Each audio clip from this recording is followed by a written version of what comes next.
Well, place your bets. 54 minutes on the clock, probably about 6 minutes of running to go. They're heading towards the coast now, and the downslope where they drop down onto the coast road and head towards South Shields itself is only a few meters away. But Jebrieslaïs still pushing on hard, slide up slope here. Mo Farah coasting in second. Webekli has been very quiet, hasn't he? It's a long time since he's chosen to go to the front. He could be a danger in this race, he really could, because he still looks full of running to me, and he just dropped his arm there a little bit. He's getting into relaxed mode. He wants to be in a position where he can attack. What an enthralling finish we're going to have here. Somebody's going to make a move shortly. Somebody's going to. I know they are, because they won't leave it to the last 100 metres or so. The pace now, a little look across from Haile there, as they're dropping down that downhill part, and then they'll turn in to the coast road and towards the finish. And look at this, Webekli now coming into second place, and Mo easing down in third place. Look at Webekli go now. This is the point at which it's going to have a go. And has Mo got the finish? He might have, but this is Kenenisa Webekli, who's, as we've said several times, has really trained for this race. Now, has he got enough? Has he gone too early? All of those questions. Has Mo Farah got the sprint finish as we come down at 12 miles gone? 55.30 there at 12 miles, and Kenenisa Webekli might have been fooling them all the time. He's been tucked in behind them for the last half hour, and Webekli leading now from Farah, who looks like he struggled a little bit in that downslope. He didn't look comfortable on that downslope. One of the great ironies of this situation with Haile Gebrselassie having been leading for the last few miles is that Mo Farah says he was a schoolboy when he watched that great race in Sydney at the Olympic Games when Gebrselassie won the Olympic Games gold medal against Paul Turgat. That was the inspiration to Mo Farah to get to this level, to train so hard over the years. But now Kenenisa Webekli might just be about to impose one of the great upsets of the sporting year here, beating Mo Farah over a half marathon. The Briton Stuart is what, about 6 or 7 meters down, and Webekli, I know from this sort of situation, you get your nose in front and the adrenaline starts surging, you feel good, you think, I've got these guys, I can break them, and psychologically you get a great boost from these little glances around. You can see the damage you're doing. Look at his face, it looks comfortable, his shoulders relaxed. 4:37 last mile, look at him go, another little glance. And Mo looks to be tiring just a little bit. There's still a little way to go yet, and he's really working so hard. But Webekli looks so comfortable, doesn't he? He looks so easy at the moment. Haile Gebrselassie beaten, but has Mo got enough to chase him down? Perhaps not. Webekli looks very good to me.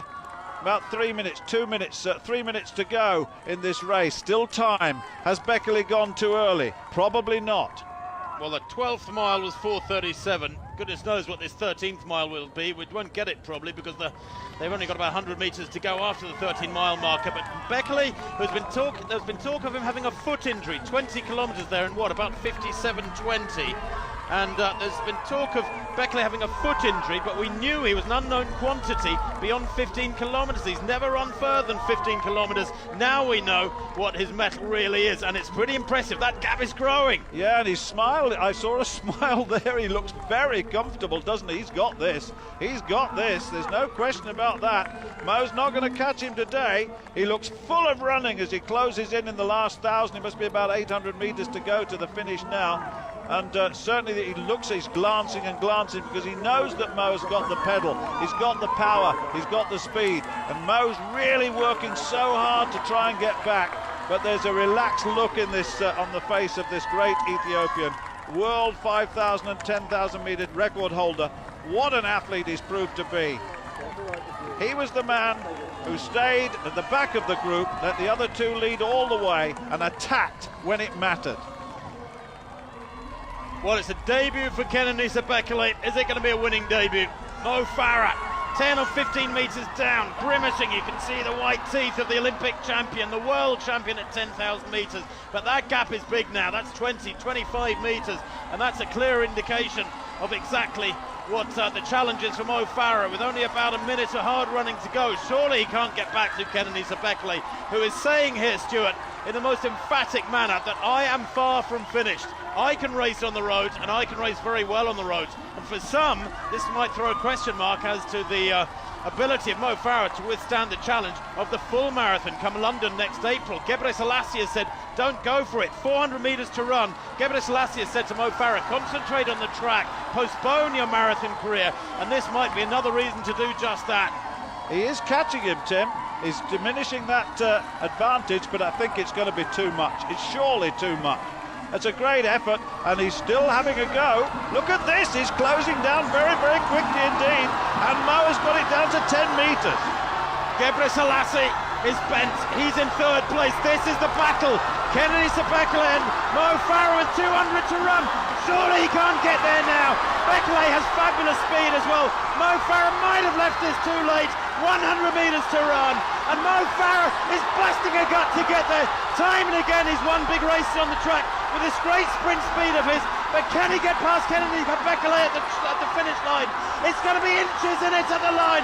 Bekele's holding on, the smile is there, he's got it by 2 metres surely, and look at the clock just outside the hour, and Mo Farah there raising his game just a few seconds too late, still smiling, the London man as always.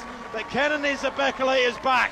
There's no doubting it now, and the man has got a future on the roads, a much bigger one than we suspected. A hug immediately there from his manager, Jos Hermans.